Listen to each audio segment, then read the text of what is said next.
Captain Jake Mitchell stood on the bridge of the exploration ship Wanderer, watching the stars through the main screen. His coffee had gone cold an hour ago, but he kept holding the mug anyway. It was a habit he had picked up during his 20 years of space travel. The warm ceramic felt good in his hands even when the coffee inside was as cold as the space around them. "Captain, we have something on the sensors," said Lieutenant Amy Bell from her station near the back of the bridge. Her voice was calm, but Jake could hear the small note of worry in it. Amy had been with him for 5 years now, and she only got that tone when something unusual was happening. Jake walked over to her station and looked at the screen. 3 large ships were moving toward them, much bigger than the Wanderer. The ships had a strange design that Jake had never seen before. They looked like they were made of dark metal with sharp edges, like someone had built them to look scary on purpose. "How far away are they?" Jake asked. "About 2 million kilometers and closing fast," Amy replied. "They'll be here in 30 minutes if they keep this speed." Jake nodded and pressed a button on the wall. "Dr. Lisa Park to the bridge, please. Sergeant Tony Rodriguez to the bridge." His voice went through the ship's speakers, reaching every corner of the vessel. Dr. Park arrived first. She was a small woman with bright eyes who got excited about everything related to alien life. She had joined the mission hoping to meet new species and learn about their cultures. Sergeant Rodriguez came right behind her. He was a big man who rarely smiled, but Jake trusted him completely.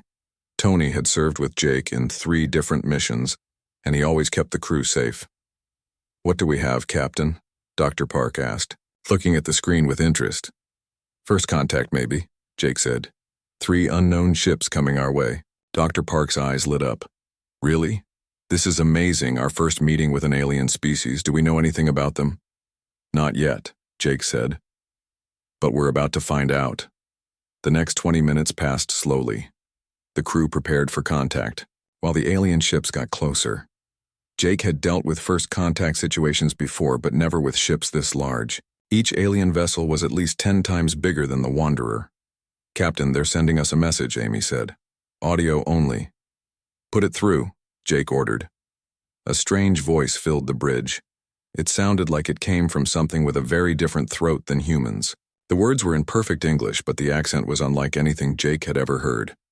"Human vessel, you will stop your engines and prepare to be boarded. I am War Commander Thexmar of the Zephyrian Alliance. Your species has entered space. That belongs to us." Jake looked at his crew. Dr. Park was writing notes quickly, excited by the language patterns. Tony had his hand near his weapon, ready for trouble. Amy was monitoring all the ship's systems, making sure everything was working properly. "This is Captain Jake Mitchell of the Earthship Wanderer," Jake said into the communication system. "We're explorers from Earth and we come in peace. We didn't know this space belonged to anyone." There was a pause. Then the alien voice came back, sounding annoyed. "Peace is not important. Your species has built colonies on worlds that we consider ours. You have no right to be here. We have been watching you humans spread across the stars like a disease." Dr. Park looked upset at the harsh words. Tony stepped closer to Jake, ready for orders. Jake kept his voice calm and friendly. "We're sorry if we've caused any problems. We're always happy to talk and work things out. Maybe we can meet and discuss this?"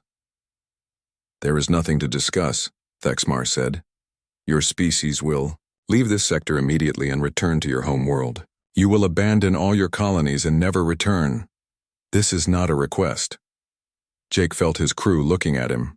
The Wanderer only had 50 people on board, and they were explorers, not soldiers. The alien ships could probably destroy them easily, if they wanted to. "I understand your position," Jake said carefully. "But I can't make that decision for all of humanity. I'm just a ship captain. You'd need to talk to our governments on Earth." Another pause. Jake could hear strange sounds in the background of the alien communication, like clicking and hissing noises. "You will prove your species is worthy to exist in this space," Thexmar said finally. "There is an old tradition among the Zephyrian Alliance. It is called the Trial of Fangs. Your species will send warriors to survive on Zarian Prime for 30 days. If they live, we will consider letting your species remain in this sector. If they die, all human colonies will be destroyed.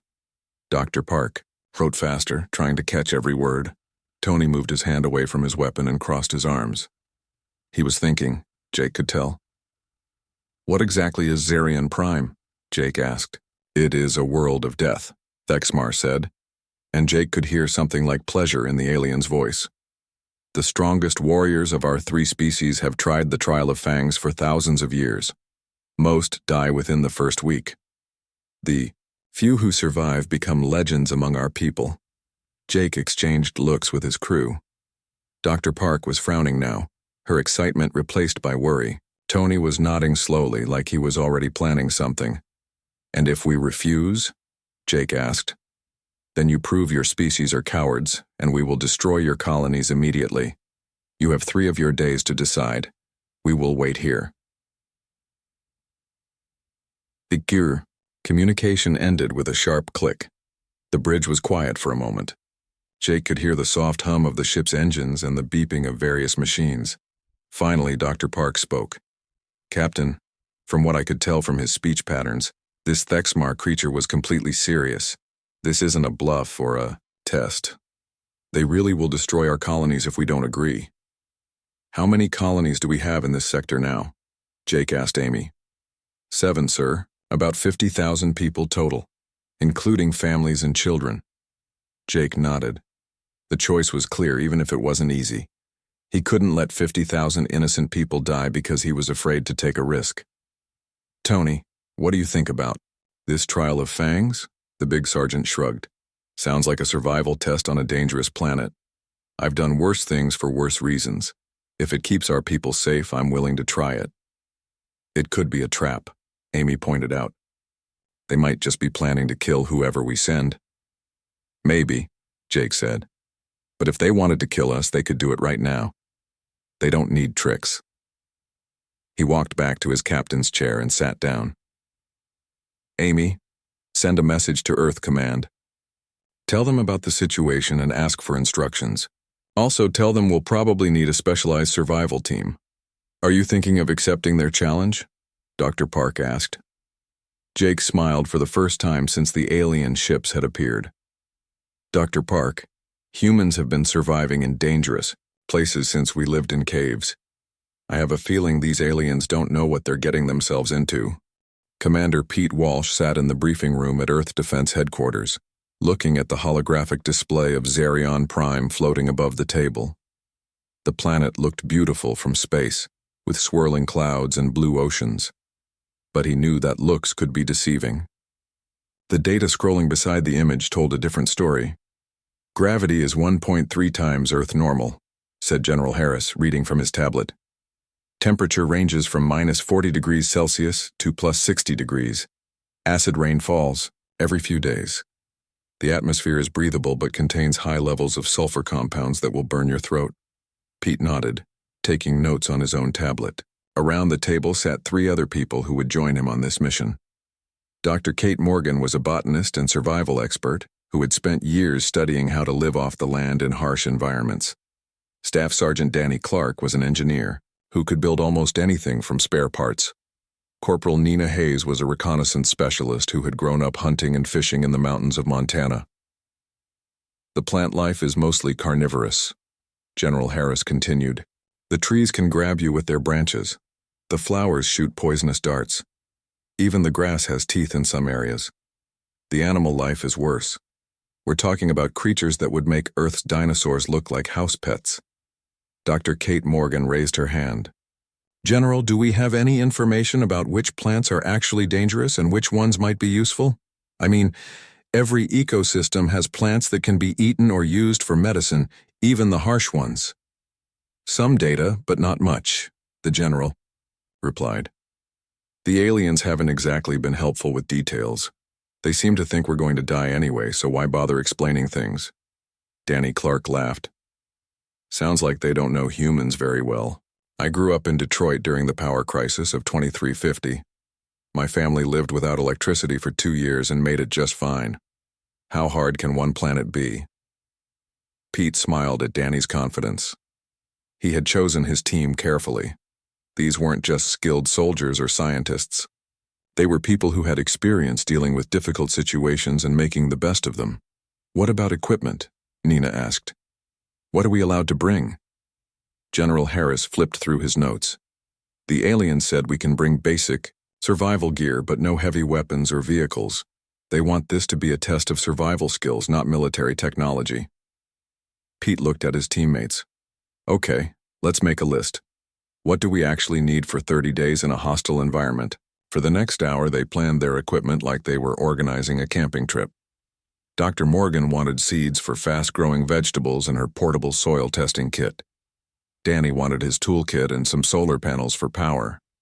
Nina asked for her grandfather's fishing rod and some hunting gear. Pete focused on communication equipment and medical supplies. Don't forget water purification tablets, Kate said, writing on her list. And we should bring some earth bacteria cultures. If the soil chemistry is similar enough, we might be able to improve the local soil for growing food. I can build us a shelter that will handle the acid rain, Danny added. I just need some basic materials, maybe some metal sheets and waterproof fabric. Nina was reading about the local wildlife on her tablet. It says here that most of the predators hunt at night and don't like bright lights. We could set up some kind of lighting system around our camp. Pete watched his team with growing confidence. They weren't talking about this mission like it was a death sentence. They were treating it like a challenging but interesting problem to solve. One more thing, General Harris said. We'll have communication satellites in orbit, so you can send daily reports. The aliens agreed to this because they want to monitor your progress. I think they expect your reports to be desperate calls for help. They're going to be disappointed, Pete said. If we do this right, our reports should sound more like vacation updates. The next week was spent in intensive preparation. The team practiced with their equipment and studied every piece of information they could find about Xerion Prime. They learned that the planet had multiple climate zones, from frozen poles to burning deserts, with most of the habitable areas covered in thick jungle. Dr. Morgan spent her time researching plant biology and chemical analysis. She discovered that many of the so-called carnivorous plants were actually defensive rather than aggressive. They only attacked when threatened or when something tried to eat them. Most plants just want to be left alone, she explained to the team during one of their planning sessions. If we're careful and respectful, we should be able to avoid most of the dangerous ones. And some of these aggressive plants might actually be edible if we process them correctly. Danny worked on designs for shelters and equipment that could handle the harsh conditions. He came up with plans for a building that could withstand acid rain, strong winds, and attacks from large animals. He also designed a water collection and purification system that would work even during the worst weather. The key is to work with the environment instead of fighting against it, he said, showing them his drawings. We use the rain for water, the wind for power, and the local materials for construction. It's all about adapting. Nina studied the behavior patterns of Xerion's dangerous animals. She learned that most of them were territorial rather than actively hunting humans. They would attack if threatened or if something invaded their space, but they usually avoided unfamiliar creatures. The trick is to understand their signals and stay out of their way, she told the others. Most animals don't want to fight if they don't have to. Fighting costs energy and risks injury. If we can show them we're not a threat, they'll probably leave us alone. Pete coordinated everything and worked on contingency plans. He also practiced with the communication equipment, making sure he could send clear reports back to Earth even in bad weather. 3 days before the mission, they had a final meeting with General Harris and the other military leaders. Are you sure about this? The general asked. It's not too late to send a larger military force instead. Pete looked at his team. Kate was reading a book about jungle survival techniques. Danny was sketching improvements to his shelter design. Nina was cleaning her grandfather's fishing rod with obvious care and affection. No, sir, Pete said. I think we have exactly the right team for this job. These aliens are expecting us to fight against their planet. Instead, we're going to make friends with it. Just remember, General Harris said seriously, 50,000 colonists are counting on you. If you fail, the aliens will destroy every human settlement in this sector. We won't fail, Pete said simply. We're going to show these aliens something they've never seen before. We're going to show them how humans turn a death world into a home. The night before departure, Pete sat in his quarters writing a letter to his wife back on Earth. He told her not to worry, that he was going on what was basically an extreme camping trip with some good friends. He promised to bring back some interesting stories and maybe some pictures of the local wildlife. As he sealed the letter, Pete smiled to himself. The aliens thought they were sending humans to their deaths. Instead, they were about to give humanity its next great adventure. The transport ship dropped them on Zerion Prime just after sunrise. Pete Walsh watched the ship disappear into the sky, then turned to look at their new home for the next 30 days. The jungle around them was thick and green, with strange sounds coming from every direction. The air smelled like sulfur and wet earth, and it burned his throat a little when he breathed. "Well, this is interesting," said Dr. Kate Morgan, kneeling down to examine the soil. She pulled out her testing kit and started taking samples. "The pH is pretty acidic, but not as bad as I expected. We should be able to work with this." Nina Hayes was already moving around the landing area, checking for animal tracks and signs of danger. Her rifle was ready, but she held it casually, like she was just going for a walk in the woods back home. "I see tracks from something big, but they're old. Whatever made them was here days ago." Danny Clark was unpacking their equipment and looking around for the best place to set up camp. "That ridge over there looks good," he said, pointing to a small hill about 200 meters away.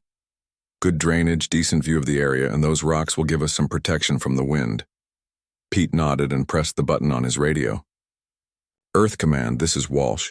We have landed safely on Zerion Prime. The team is in good health and we are beginning to establish our base camp. Weather is cloudy with light wind. Temperature is about 25 degrees Celsius. The voice that came back sounded worried. "Copy that, Commander. Please be extremely careful. The alien observers are monitoring your transmissions." "Understood," Pete said. "We'll check in again this evening." They spent the first day setting up camp. Danny directed the construction of their shelter while Kate explored the nearby area, looking for useful plants and water sources. Nina scouted the perimeter, making sure they weren't setting up camp in some dangerous animals' territory. By evening, they had a solid shelter that could handle acid rain and strong winds. Danny had rigged up a solar panel system to charge their equipment. Kate had found a stream with water that only needed light filtration to be safe for drinking. Nina had identified several trails used by local animals and marked them so the team could avoid accidentally blocking important paths. "Earth Command, this is Walsh with our evening report," Pete said into his radio. "Day 1 complete. Base camp established. No injuries or major problems. We have fresh water and power. The local environment is challenging, but manageable." Uppy, in orbit, War Commander Thexmar listened to the human transmission with confusion. His own champions had been dropped on different parts of the planet, and their reports were very different. The Saros warrior Krexthul had already lost half his supplies to acid rain. The Klixen scout Zakth was struggling to find safe water. The Vorthak mystic hadn't reported in at all, which probably meant it was already dead. "These humans sound too calm," Thexmar said to his aide.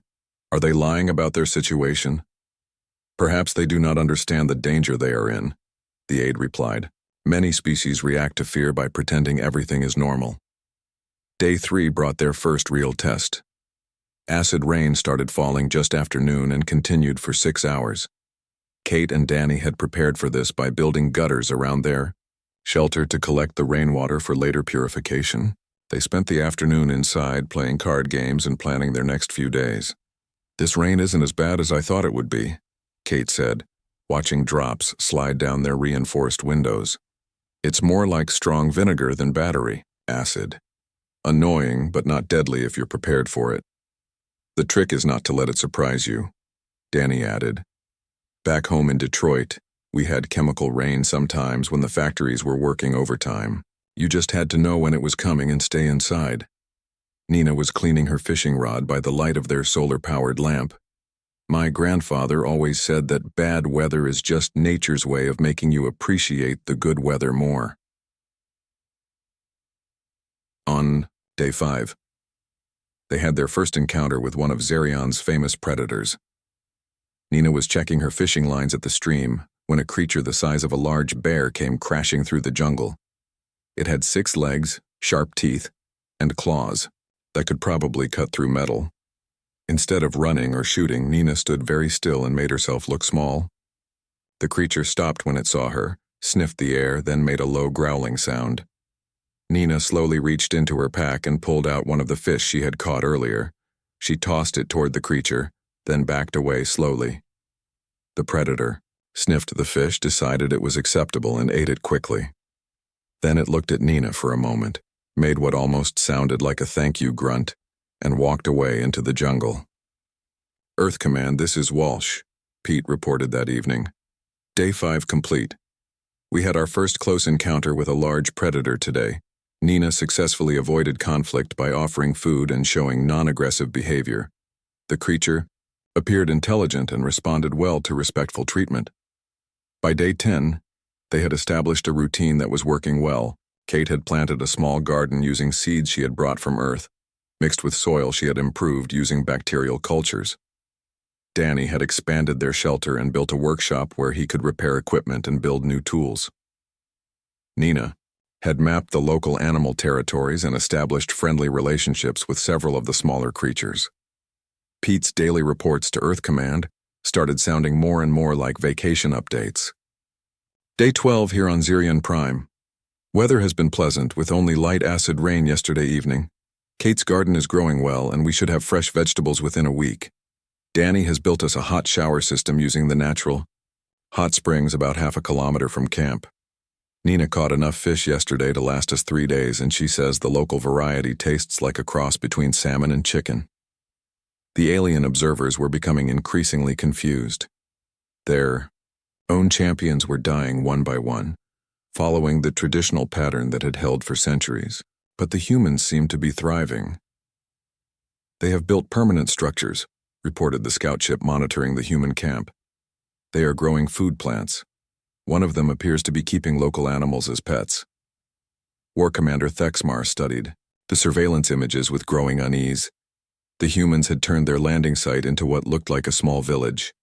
They had paths between different areas, gardens with growing food, workshops, and even what appeared to be recreational areas. "This is not how the trial of fangs is supposed to work," he said to his aide. "Warriors are supposed to struggle against the planet, fighting for survival every day. These humans are not fighting. They are settling." On day 15, Pete made his most unusual report yet. "Earth Command, this is Walsh. Day 15 on Zirion Prime. All team members in excellent health. We've had a few minor equipment issues, but Danny has fixed everything with local materials. Kate has successfully grown tomatoes, beans, and lettuce in adapted local soil. Nina has established what she calls a neighborhood watch with some of the local animals who now help warn us about dangerous weather or predators approaching. We're thinking this would actually be a nice place for a permanent research station." Back on Earth, General Harris listened to the report with amazement.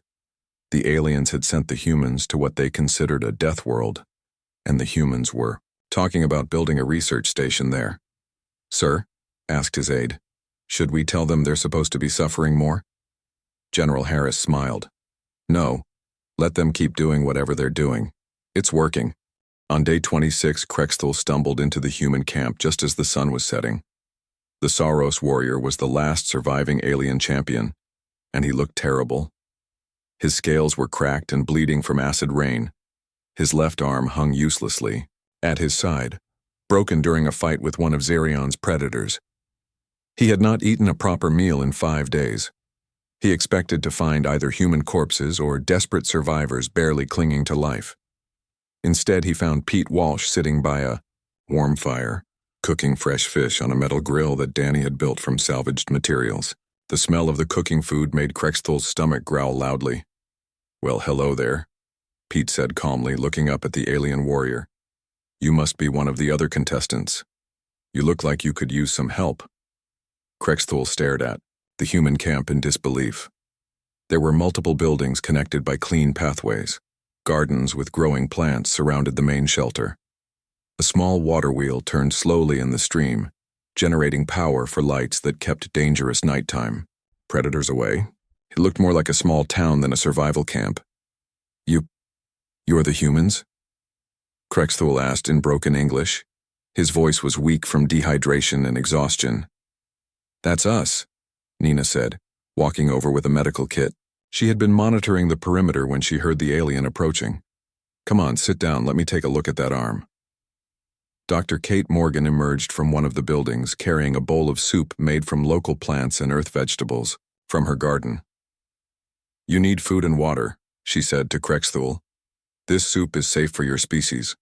We analyzed your biology from the data your people provided. Krexthul was too weak to resist. He allowed Nina to examine his broken arm while Kate fed him small spoonfuls of soup. The warm food felt wonderful in his empty stomach. Danny came over with supplies to make a splint for the injured arm. How? Krexthul asked weakly. How are you still alive? This planet kills everything. I have trained my whole life for this trial and I am dying. But you are healthy, happy. How? Pete sat down next to the alien warrior. We're not trying to fight the planet, he explained. We're trying to live with it, work with it. When the acid rain comes, we collect it and clean it for drinking water. When the predators show up, we offer them food and respect their territory. When the plants attack us, we learn which ones to avoid and which ones we can use. But the trial of fangs is about proving strength through combat, Krexthul said, confused. You must fight to show you are worthy. Maybe for your people, Nina said, carefully wrapping his broken arm. But humans have a different idea about strength. We think the strongest person is the one who can make a good life anywhere, even in difficult places. Over the next 3 days, Krexthul recovered his strength while staying with the humans. He watched them go about their daily routine with growing amazement. Kate tended her garden and taught him which local plants were safe to eat. Danny showed him how the water purification system worked and how to build shelter that could survive acid rain. Nina took him fishing and explained how to read animal behavior to avoid dangerous encounters. Your species is very strange, Krexthul said to Pete on the morning of day 29. You have turned a death world into a home. My people would call this impossible. Every world is a death world if you approach it wrong, Pete replied. Earth has places just as dangerous as this. Deserts where the heat will kill you, mountains where the cold will freeze you, oceans with storms that can sink the biggest ships. But humans live in all those places because we learn how to adapt. That afternoon, Pete made his final report to Earth Command. This is Commander Walsh with Day 29 report. All human team members remain in excellent health.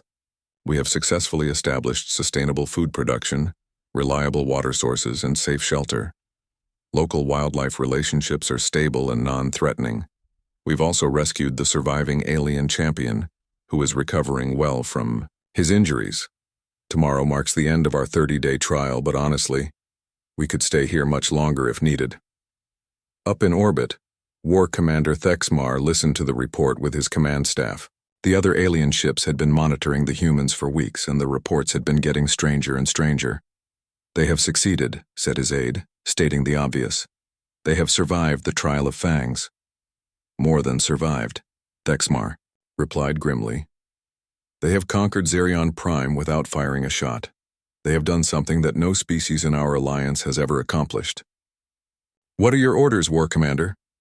Thexmar was quiet for a long time. He had spent the past month studying human history through their public databases. What he had learned disturbed him greatly. Humans did not just survive in hostile environments. They thrived in them. They turned deserts into gardens, tamed wild rivers, and built cities in places where other species would die within hours. Send a message to the Alliance Council, he said finally. Tell them that humanity has passed the trial of fangs. But more importantly, tell them that we have been thinking about this situation all wrong. We saw humans spreading across the galaxy and thought they were invaders who needed to be stopped. But they are not invaders. They are gardeners. On day 30, the retrieval ships arrived to pick up the trial participants. Pete and his team packed their equipment, but they left many of their improvements to the camp intact. Someone else might need this someday, Kate explained to Krexthul as they walked through the garden one last time. These plants will keep growing and the water system will keep working. Maybe your people could use this place as a training facility instead of a death trap. Krexthul nodded slowly. I will suggest this to my commanders. But I think many of them will not understand. They believe that strength comes from fighting against hardship, not from adapting to it. Maybe that's something we can teach each other, Pete said. Your people know about honor and courage in battle. Our people know about making hostile places into homes. Together, we might be able to do amazing things. As they boarded the transport ship, Nina looked back at Zarian Prime one last time. You know, Pete, we should come back here next year. Maybe bring our families. The kids would love this place once we get a few more safety improvements in place. Danny laughed. I was thinking the same thing. With a little more work, this could be a great vacation spot. Good fishing, interesting wildlife, challenging environment.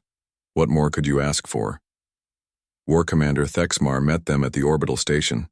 Instead of the formal ceremony of combat that traditionally ended the trial of fangs, he simply walked up to Pete and extended his hand in the human gesture of greeting. Commander Walsh, he said, your species has taught the Zephyrian Alliance something important today. We have been approaching survival all wrong.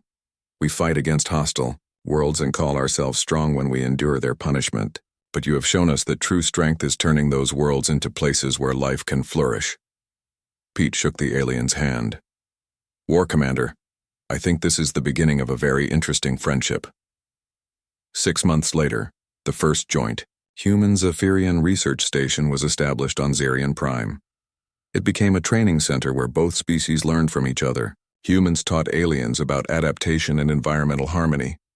Aliens taught humans about honor, discipline, and the warrior traditions that had kept their alliance strong for millennia. And every year, Pete Walsh and his team returned to Zarian Prime for what they still called their annual camping trip.